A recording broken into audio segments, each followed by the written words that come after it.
तो हम आपको संविधान के मसौदा समिति के बारे में 10 ऐसे इम्पोर्टेंट फैक्ट्स बताऊंगा जो कि आज तक आपने सुना नहीं होगा। दूसरा चीज़, अगर आपको यह वीडियो पसंद आता है तो लाइक और सब्सक्राइब ज़रूर कर दीजिएगा। चलिए हम लोग शुरुआत करते हैं। तो आपको सबसे पहला है कि संविधान में बनाए गए अधिनियमों पर विचार विमर्श करने के लिए प्रारूप समिति या ड्राफ्टिंग कमेटी का गठन किया गया, क्योंकि उस पे जो है सो जो भी आपका एक ढांचा तैयार किएगा संविधान का, फिर उसको देखने के लिए समझने के लिए ड्राफ्टिंग कमेटी बनाई गई। और यह जो है सो ड्राफ्टिंग कमेटी या प्रारूप समिति ने संविधान के प्रारूप पर विचार विमर्श करने के बाद 21 फरवरी 1948 को संविधान सभा को अपनी रिपोर्ट पेश की। संविधान सभा के 11वें सत्र के आखिरी दिन 26 नवंबर 1949 को हमारे संविधान को स्वीकार कर लिया गया। प्रारूप समिति के सदस्य कौन कौन हैं? तो अंबेडकर, डॉक्टर भीमराव अंबेडकर हो गए, एन जी अय्यंगार हो गए, बी एल मित्तर हो गए, के एम मुंशी हो गए, कृष्णा स्वामी अय्यंगार हो गए और सैयद मोहम्मद सदुल्ला हो गए। अंबेडकर आए, मित्र, मुंशी, कृष्णा, साथ। तो ये आपको याद करने का तरीका है कि अंबेडकर आए, मित्र, मुंशी, कृष्णा, साथ। ठीक है, तो ये आपको एक तरीका है। आप भी बाकी, क्योंकि एग्जाम वगैरह में जब बैठते हैं तो आपको ये चीज़ें याद होनी चाहिए। बाकी आप भारत देश के नागरिक हैं तो भी आपको ये चीज़ आनी चाहिए। ड्राफ्ट कमेटी के अध्यक्ष कौन थे? तो ड्राफ्ट कमेटी के अगर हम कहा जाए तो आपको सर बी एन राव हो गए, जो कि हेड थे उस टाइम पे, एडवाइजर थे, कंसर्न एडवाइजर थे।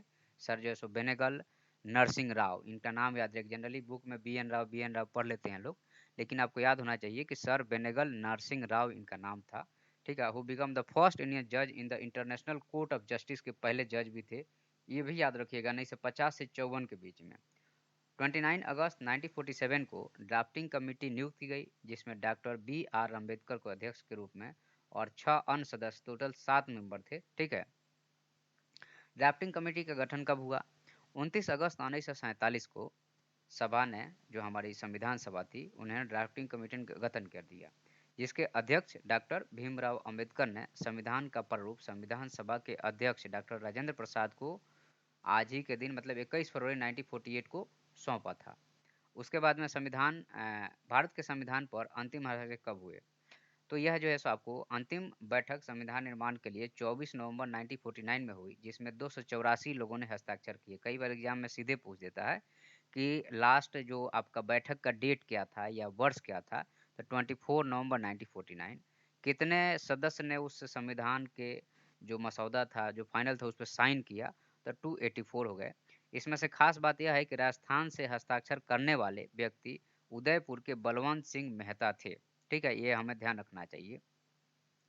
झंडा समिति के अध्यक्ष कौन है? तो जाहिर सी बात है कि झंडा समिति के अध्यक्ष डॉक्टर राजेंद्र प्रसाद थे। डायरेक्टली पूछ देता है एग्जाम में कि झंडा समिति के अध्यक्ष कौन थे। 15 अगस्त 1947 में भारत को अपनी स्वतंत्रता मिलने के कुछ दिन पहले संविधान सभा ने डॉक्टर राजेंद्र प्रसाद को अध्यक्षता में एक समिति का गठन किया था, ताकि ध्वज का डिजाइन कैसा होना चाहिए इसके लिए। भारत की संविधान सभा में एकमात्र मुस्लिम महिला कौन थी? आपको शायद नहीं पता होगा, तो याद रख लीजिए आप लोग।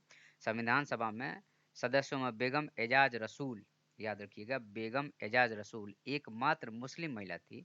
उनका जन्म 2 अप्रैल 1909 को हुआ था, जिनका पूरा नाम बेगम कदसिया एजाज रसूल था। तो याद रख लीजिएगा, एग्जाम में पूछ देगा, इंटरव्यू में पूछ देगा, तो आप चकरा जाइएगा। बेगम एजाज रसूल।